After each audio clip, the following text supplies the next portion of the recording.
Let's see if I can still do this. Prepare to get gas because it's time for the Week in Gear. It is good to be back. I took a little time off from TWIG as Victor, the editor, became a daddy. And I didn't want to half-ass the editing myself because frankly and honestly, without Victor, this show would look like this. Prepare to get gas because it's time for... what's the point? Victor's not here. So, Victor is back, I'm back, and you're back. Come on. This week is sponsored by Gear for Music. More about them in a bit. What a week to return. I thought the craziest thing I would be talking about would be presidential guitars. But no. So, very carefully, let's kick off this week's most exciting Guitar Gear releases with something from Behringer. Behringer is at it again, bringing us desirable gear at accessible prices.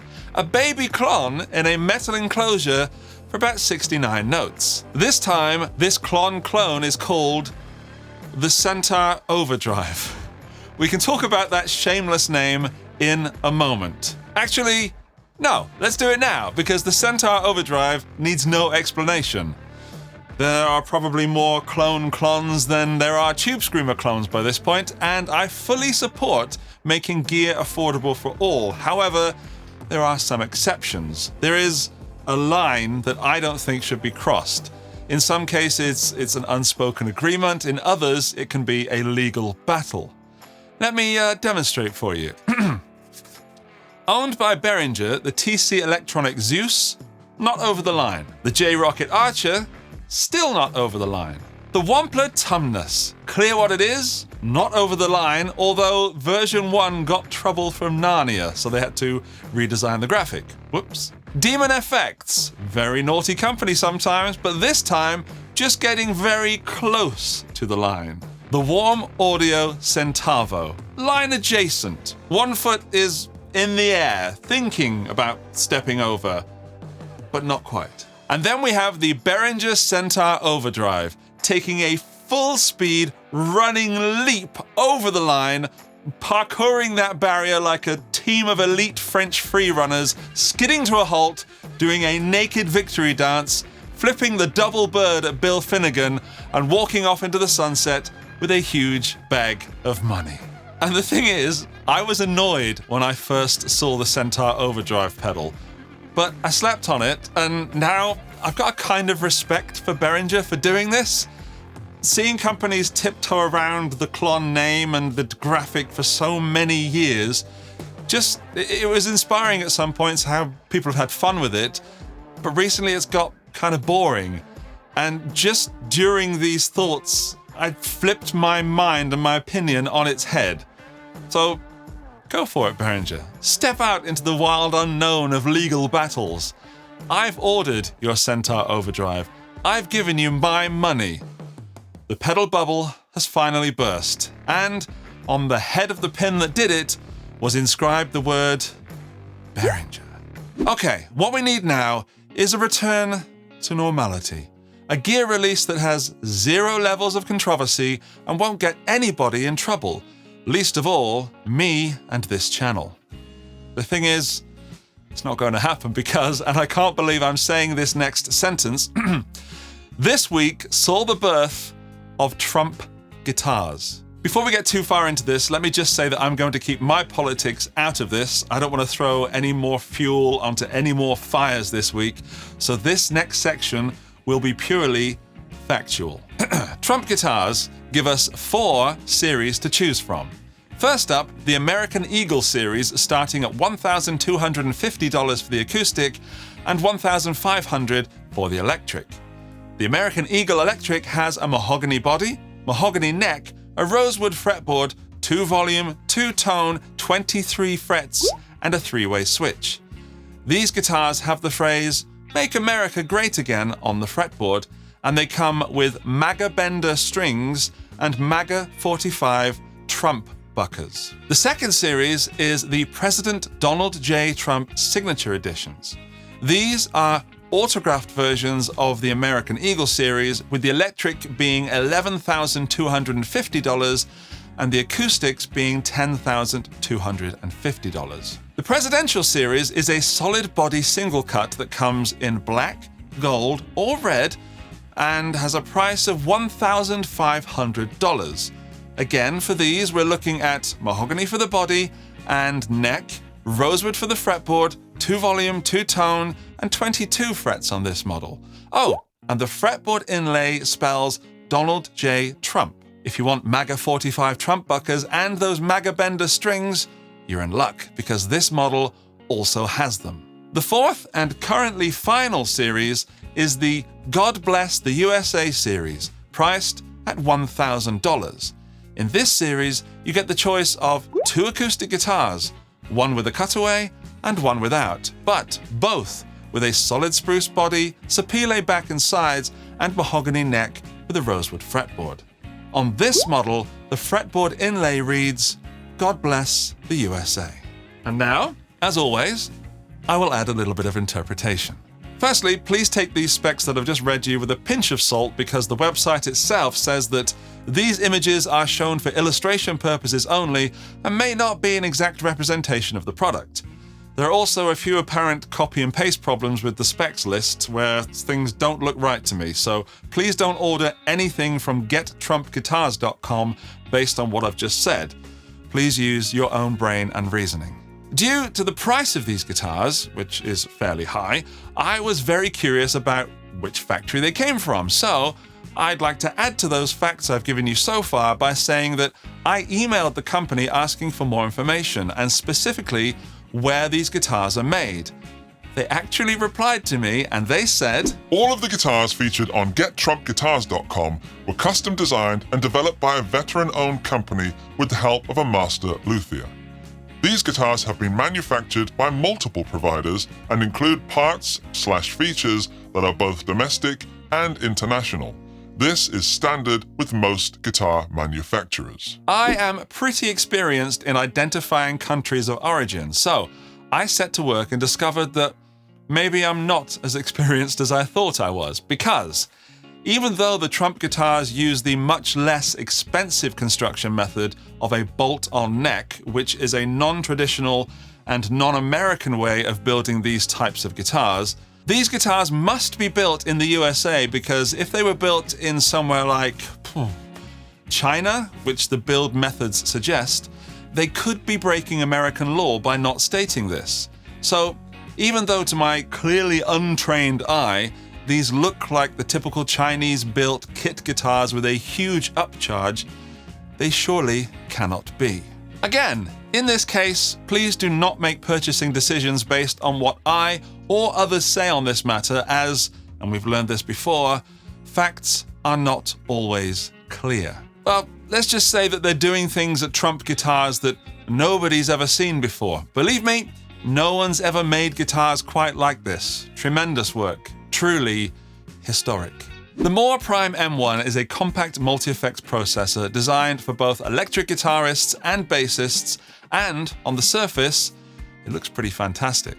It's battery-powered, it has 2 multi-function foot switches, 149 effects, amplifiers, and cabinet models, some of which are for bass players, so it's not actually 140, I think it's about 20 for bassists. Anyway, it's got an 80-second looper, 40 drum machines, 10 metronome patterns, an LED digital display, and an internal tuner.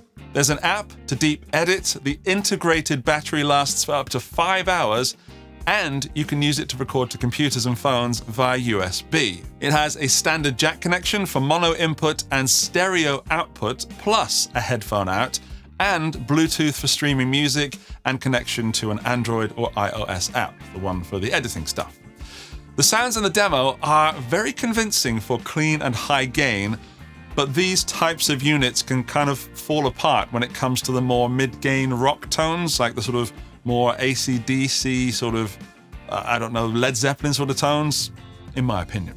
The fun part, this is coming in at under 100 notes, and in euros, it's only 88 of them. This is a lot of guitar processing for under 100 euros, and I'll be definitely trying one out at some point. But now it's time to talk about our sponsor, Gear for Music. Gear4Music is a retailer for all kinds of musical instruments, and they stock your favorite brands as well as their own house brands, such as this guitar.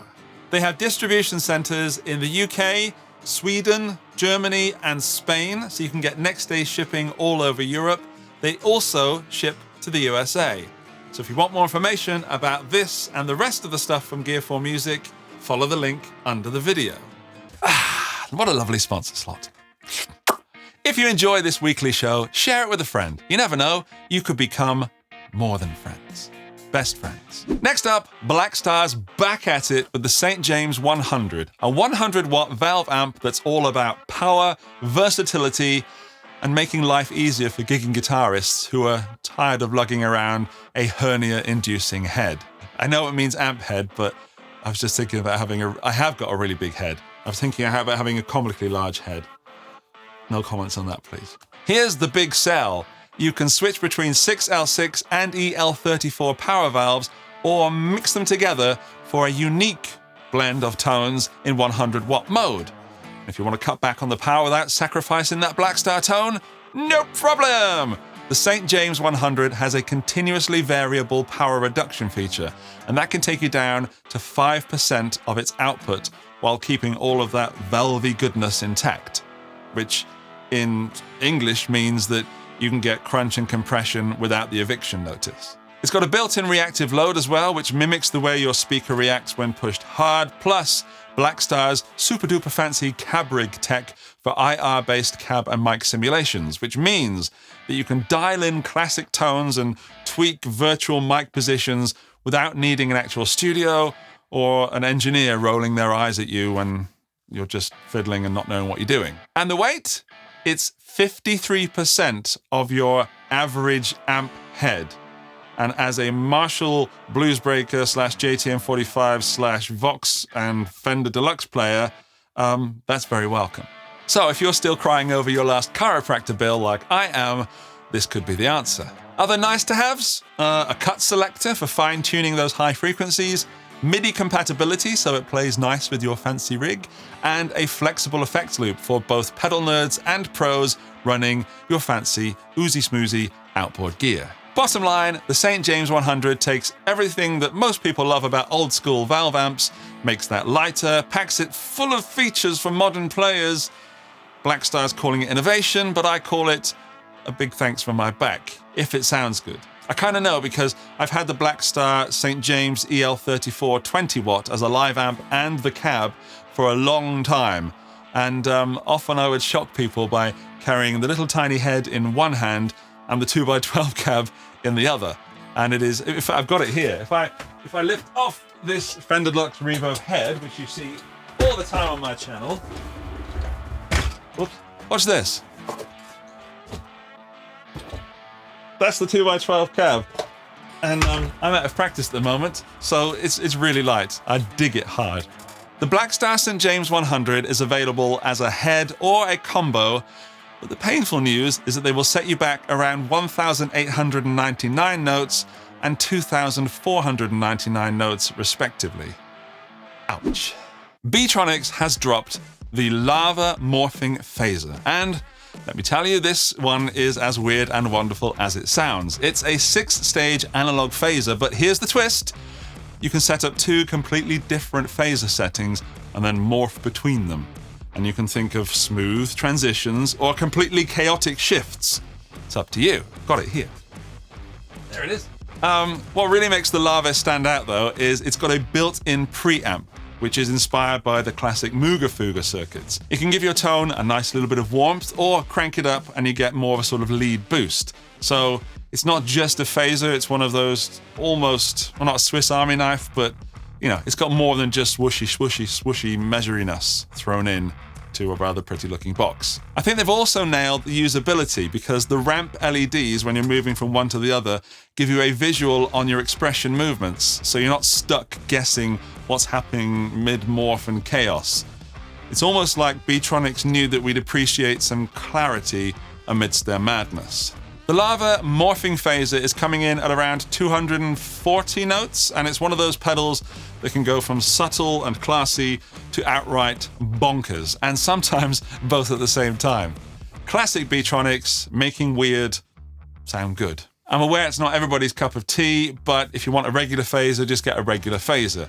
I reviewed this pedal this week, and you can watch my video by clicking the card up there, or get off your backside yourself and click the link in the video description to buy one. And if you're not on your backside, then sit down first, then stand up again, and then get it. You'll appreciate the effort. Boss has just released the Katana Mini X, and it is packing some serious punch into a roughly pint-sized package. Building on the original Katana Mini, this 10-watt amp offers 6 analog amp options, letting you dial in tones from clean to crunch to that sort of bossy brown high gain sound. Now here's where it gets interesting. The Katana Mini X comes with dual effects sections, allowing you to layer effects like tremolo with spring reverb, or phaser with delay, or synth with anything else.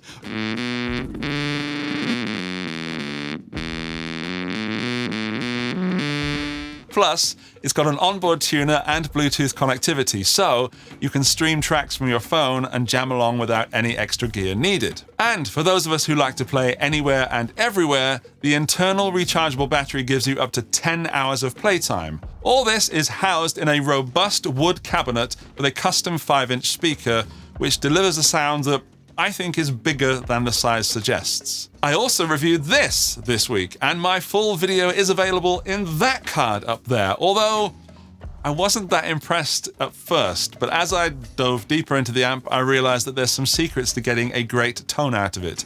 And at around 150 notes, or thereabouts, this is the best way to get a small katana that's portable, but I just wish it had a few extra features of its bigger brothers.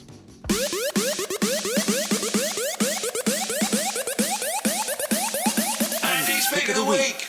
Oh, how I've missed that jingle. Right, my pick of the week this week is from Fender. It's the Chris Shiflett Cleaver Telecaster Deluxe, and it is a beast.